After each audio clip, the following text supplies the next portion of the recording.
కోంటే కోటి అనే సినిమాలో మగాళ్ళని తడివే ఒక క్యారెక్టర్ కూడా చేశాను. అది నా లైఫ్ లో మర్చిపోలేని క్యారెక్టర్. ఎందుకంటే అటువంటి క్యారెక్టర్స్ ఆర్టిస్ట్ కి పడవు, నాకు పడింది, పరిపూర్ణంగా చేశాను.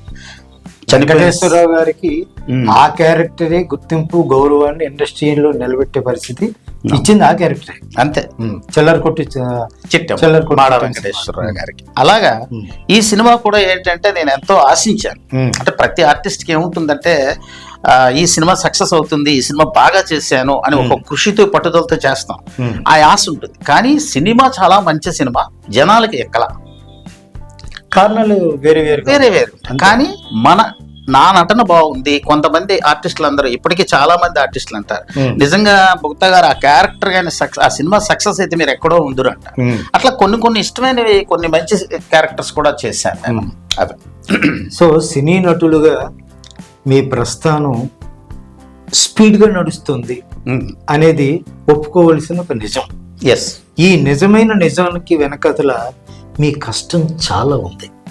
మీరు శ్రీకాకుళంలో పుట్టి విశాఖపట్నంలో ఉద్యోగం చేసి ఇక్కడే రిటైర్మెంట్ అయ్యి తర్వాత హైదరాబాదు సినిమా పరిశ్రమకు వెళ్ళి ఇప్పుడు స్టెబిలైజ్డ్గా ప్రముఖ సినీ నటుల పేరు చెబితే అందులో బొగత సత్యనారాయణ గారి పేరు అనేది సర్వసాధారణంగా వినిపించే మాట.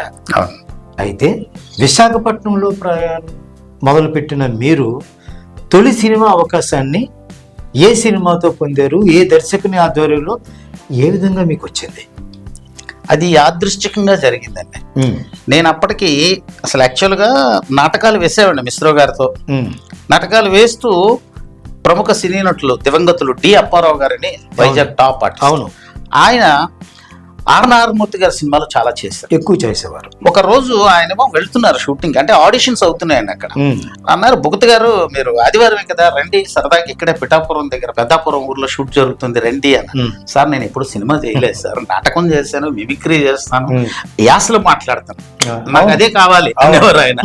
అలాగే ఐకే త్రినాథ్ అని ఆయన, మన శివప్రసాద్ గారు మొన్న మన దాంట్లో ఇంటర్వ్యూ ఇచ్చారు. మేము అందరం కలిసి ఒక సరదాగా ఒక పిక్నిక్ లాగా వెళ్ళాం. అసలు షూటింగ్ ఏమిటో చూద్దాం. మన వైజాగ్ లో చాలా రాజేంద్ర ప్రసాద్ గారి సినిమాలు, నాగార్జున సినిమాలు చూసాం, కానీ దగ్గర నుంచి చూసే భాగ్యం కలుగుతుంది కదా. అసలు ఏంటి వేషం కోసం కాదండి మేము వెళ్ళింది. అలా వెళ్ళాం.